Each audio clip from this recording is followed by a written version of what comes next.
राज्य में बढ़ शीत तापमात्रा एणिकी कुहुड़ी सहित बढ़ शीत शीत सांगकू हो पारे सामान्य वर्षा।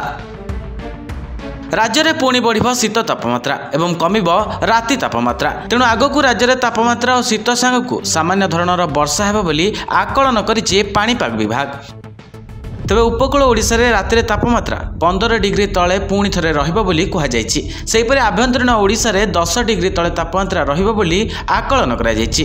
तेबे शीत बढ़िबा सहित 15 जाए कुहुड़ी मध्य रहिबो बोली जणा पड़िछि। एहा भितरे किंतु 17 रे उत्तर ओडिशा रे हालुका वर्षा हेबो बोली पाणीपाग विभाग आकलन करिछि एवं पश्चिम झड़ प्रभाव रे उत्तर और उत्तर आभ्यंतरीण जिला गुड़िक घड़घड़ी सह हालुका वर्षा होई पारे बोली आंचलिक पाणीपाग विज्ञान केन्द्र आकलन करिछि।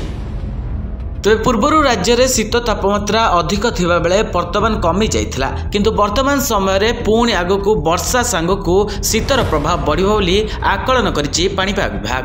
ब्यूरो रिपोर्ट, दूरवार्ता डिजिटल लाइव। सामग्रिक वातावरण, आध्यात्मिक परिवेश, उच्च कोटीर पाठपढ़ा, घरोई खाइबा सह उत्तम जत्न, खेलकूद सह अनेक किछि उपलब्ध करंतु टीएससी गुरुकुल रे। संपूर्ण आवासिक स्कूल टीएससी गुरुकुल, गोठपाटना, भुवनेश्वर।